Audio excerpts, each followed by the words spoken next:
jumpa lagi dengan saya Sugiarti Rosbach atau biasa dipanggil Ati. Podcast dan YouTube saya kali ini akan berbicara mengenai Start the Business with Purpose. Apa sih Start the Business with Purpose gitu ya? Start the Business with Purpose, kadang-kadang kita kalau mau memulai bisnis, sometimes kita hanya ya udah kita langsung bikin bisnis aja tanpa kita tahu kita mau bikin bisnis tuh sebenarnya backgroundnya apa. Kalau cuma nyari duit ya gampang, tapi sebenarnya kalau kita punya bisnis with purpose, kita tahu kita mau ngapain, tujuan bisnis kita untuk lingkungan mungkin, untuk diri kita mungkin, gak hanya money, biasanya lebih lama bertahannya. Nah, tapi kali ini saya akan sedikit berbincang-bincang, ngobrol-ngobrol dengan Ibu Nora Bawazir, pemilik Nora Gelato. Teman-teman bisa lihat di Instagram beliau, Nora_Bawazir, zirnya pakai Z-I-E-R. Dan juga kalau mau order nyoba, namanya Nora Gelato. Mari kita dengarkan bincang-bincang saya dengan beliau dari Darwin, Australia.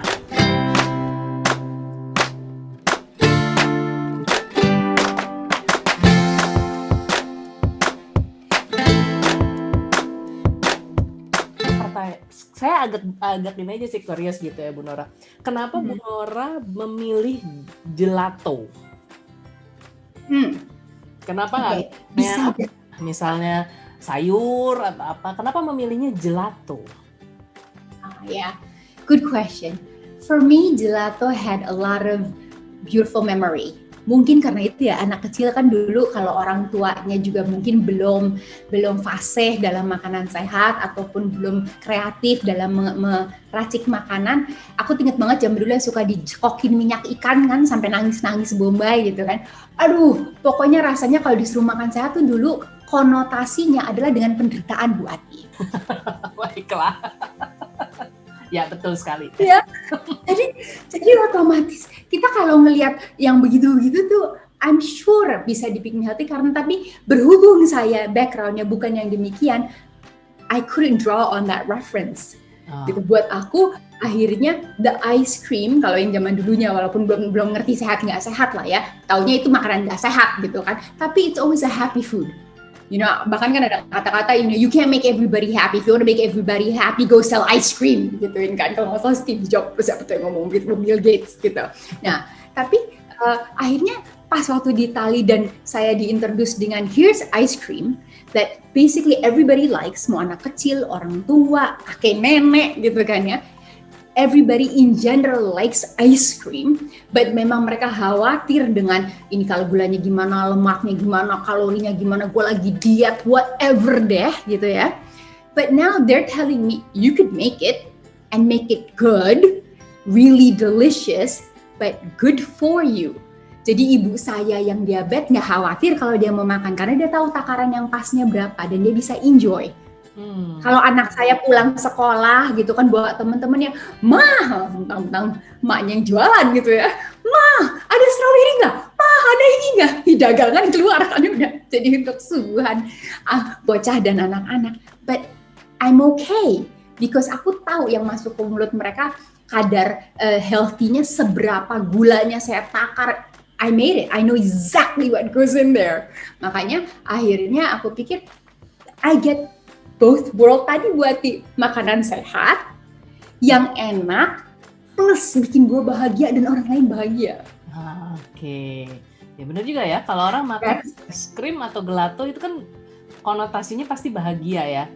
Satu, karena kalau makan gelato dingin, udah pasti harus orang sehat kan. Kalau orang sakit tenggorokan nggak mungkin dong gitu. Berarti lagi sehat, bahagia gitu.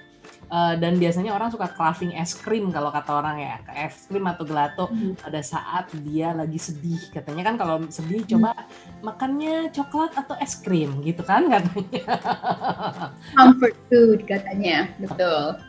Kayak gitu ya, makanya itu. Oke, menarik. Nah, Bu Nora, tadi Bu Nora juga ceritakan gimana pada saat Bu Nora start, terus kemudian belajar si ingredients-nya yang sampai nangis-nangis gitu ya.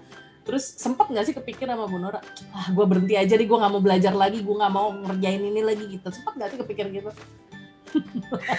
Jadi gini, very good question ya. Mungkin orang waras sudah berhenti. Soalnya at the same time banyak banget yang bilang kenapa lu nggak franchise, kenapa lu nggak tinggal beli sasetan aja yang tinggal dicampur sama susu gampang, yang jualan premix tuh seabrek-abrek, mau premix murah mau premix mahal tuh banyak, dia bilang gitu, tinggal lu mau pilih yang mana, nggak usah susah, dia bilang gitu kan.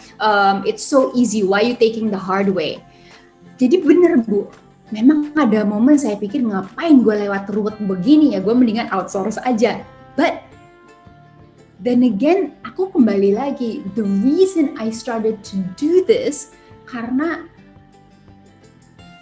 aku mau bikin yang sehat, yang enak, dan at the same time ujung-ujungnya there's a sense of accomplishment. Nah, di belakang kepala aku tuh aku inget Nor, dari zaman dulu juga yang namanya lu lagi belajar hal baru, pasti lu panik bombay dan mau munte-munte. Itu udah biasa. Tapi habis itu kamu jago, kamu bagus hasilnya, dan ya sudah gitu. That's it. Yang munte-muntenya udah lewat masanya. Kamu udah masuk ke level pakar, udah level bisa banget. Udah level kamu bisa ngajarin orang lain. Udah level buat kamu kalau kita di NLP buat ya udah masuk sistem 1. It's no big deal anymore, and you enjoy it. Jadi aku cuma bilang kepalaku, right now I'm so miserable. Ini ya Allah, ini aku pengen cepet-cepet bisa masuk ke sistem 1 lah dari sistem 2 yang harus serba dipikir, serba diolah, serba bikin mumet. But I know as long pas aku bisa cross the bridge dan masuk lebih ke sistem 1, that's when the enjoyment start. Dan ini masih dalam skala bikin produknya ya Bu, belum jalanin usahanya loh. Yes, baru bikin produk, belum jalan usaha loh. Masih gue gitu, masih belajar gue bikin.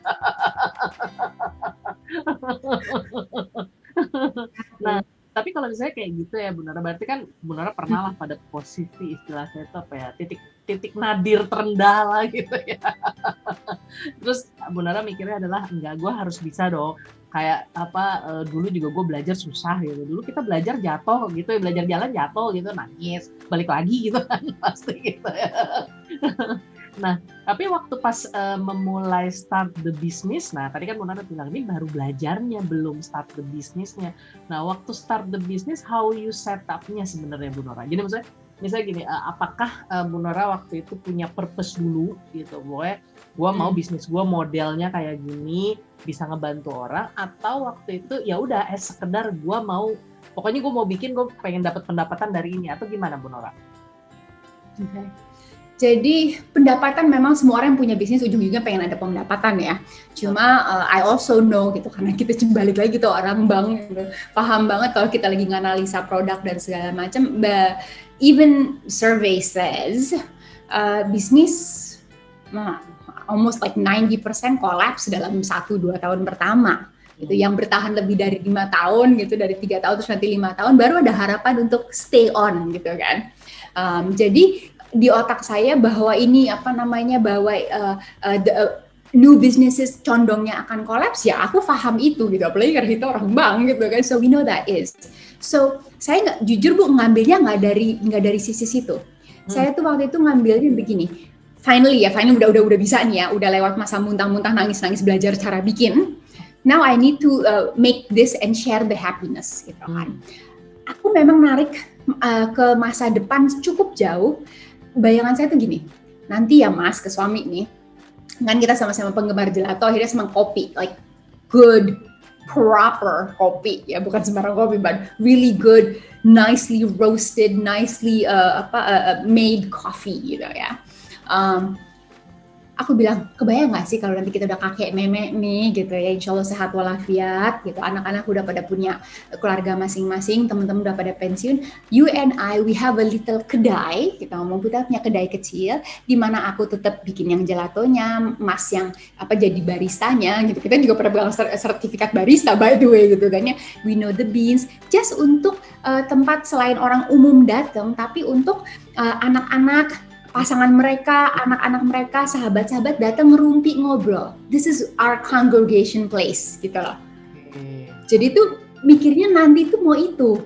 Nggak usah gede-gede, just a nice small place where we could enjoy our retirement and just have it running to entertain our friends, our family, tetangga-tetangga gitu, just the people that we love. Gitu. Dan we have tangan tuh masih berkreasi, otak tuh masih jalan. Bayanganku itu Bu, waktu pertama buka. Oke, berarti memang Bu Nora waktu itu purpose-nya adalah gue pengen itu jadi tempat yang nyaman, gue jadi tempatnya pokoknya gue santai banget deh di situ gitu ya. Oke, jadi sebenarnya it's about your purpose ada di situ gitu karena tujuan nanti gue nantinya gitu. Jadi bukan it's about money aja gitu kan. Kadang-kadang ada orang yang jualan ya pokoknya gue pengen dapat pendapatan dari sini nih, gue pengen dapat ya udah gue jualan makanan, jualan apa, semua dijual kalau perlu gitu kan. Tapi yang penting ada. Gak ada. Tapi nggak dapet tuh soul-nya gitu ya. Nah, sementara kalau Bu Nora tuh benar-benar ada soul. Makanya sampai si Nora Gelatonya aja warnanya aquamarine ya, betul bukan? Yes, betul.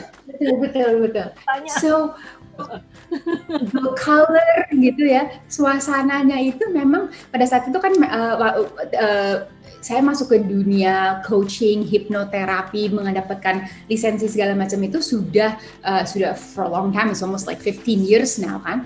Jadi waktu 3 tahun lalu memulai bisnis gelato atau masuk tahun keempat ini mulai bisnis gelato, ilmu itu kan sudah ada. So there was a default di diri saya sendiri adalah I wanna create a happy place, rehat gitu, tempat saat itu kan masih belum nyangkut di sini nih, masih nyangkut di Jakarta gitu. I just want a small place where someone bisa sekedar lewat, passing through atau duduk sebentar untuk dia tarik nafas, untuk recharge, rejuvenate, sampai nanti dia bilang setengah jam aja misalnya dia punya waktu gitu makan siang atau break gitu. Nanti habis itu alright, now I'm a bit better and ready to tackle the jungle gitu, of jungle-nya metropolitan dan jungle kehidupan ataupun jungle kantornya atau segala urusan kuliah atau keluarganya, whatever. But this is your little sanctuary, your little secret oasis gitu. Makanya kan tagline kita welcome to your happy place gitu kan. Kalau di Nora Gelato tuh di belakang tuh welcome to our happy place. Jadi kamu masuk sini, lepaslah segala mumet-mumet dan beban-beban. Enjoy something healthy, something you don't have to feel guilty about. Get your energy and battery up. Calm down, focus, and then keluar, lu perang lagi sana gitu. Oke. Nah, Bu Nora waktu pas pertama tuh bikin bisnis, Bu Nora kan udah cukup malang melintang lah ya di banking, udah. Waktu itu pas bikin bisnisnya just do it aja atau sempat bikin perencanaan dulu atau apa gitu? Perencanaan ada, bahwa perencanaan itu bubar semua, iya, betul itu. Sampai temennya playback, plans are made to be broken, gitu kan, awesome gitu. But of course you do the planning gitu. Apakah planningnya langsung fancy smancy? Ya enggak, because again in my head it was just a small little kedai. Kita malah waktu itu menyebutnya nggak kafe, kedai. Bener-bener kita ngebangun apa dari kalau yang sekarang kan yang di Mega Kuningan itu udah di gedung ya, karena memang adanya dapatnya di situ. But I love my first place. Tempat pertama aku tuh bener-bener di pinggir jalan, numpang di halaman depan sebuah rumah tua gitu, yang istilahnya tinggal pakai roda bisa didorong, tapi ini enggak, ini jadi kayak warung gitu loh Bu. Cuma warnanya toska dan putih dan dan super imut-imut, super cantik gitu. Nah, rumah tua di sebelahnya punya mobil enggak, sehingga dia punya driveway itu full of pohon dolar gitu, daun dolar, jadi full hijau. Nah, terus dia mengizinkan untuk dipakai, jadi saya kasih tenda aja, atasnya awning, kursi garden. Ini gara-gara tadinya nggak ada Bu, gara-gara orang tadinya kan rencananya orang sambil ke stasiun Gondang Dia ataupun ke masjid Cuk Nyadin yang di depan, transitan gitu, mereka ambil jalan. Oh, kita ada orang dagangan, istri suami pakai motor, gede berhenti, terus suaminya masih pegang dagangan di paha gitu ya, istrinya turun. Suaminya masih pegang motor mau dagang, istrinya turun beli cup atau cone, balik duduk di motor, makan sebentar, terus lanjut. Aku sempat tanya, ibu mau kemana Bu? Oh, kita punya toko di Tamrin City atau di Mangga 2 gitu loh. Bener-bener transit place. Nah, tambah lama Masya Allah gitu ya, antrian tambah banyak. Ini orang, Mbak, nggak ada dingklik Mbak, ini ngantrinya panjang Mbak, gitu, dingklik. Oh, dingklik. Oh ya sebentar, dingklik. Akhirnya cari dingklik.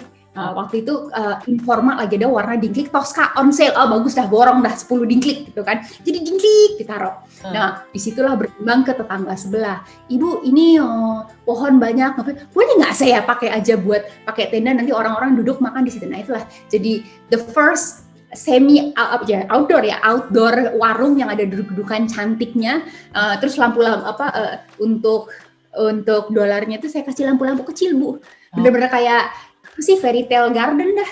Yang ada ini datang mulai orang kantoran datang gitu kan. Ya, kalau pagi-pagi pasangan kakek nenek banyak yang datang sambil ngobrol cerita, dia pernah makan tuh kan, saya bilang anak kecil suka, orang dewasa kakek nenek juga suka. Pulang sekolah anak-anak mulai rame, yang mau ke masjid mampir dulu gitu Bu. Akhirnya.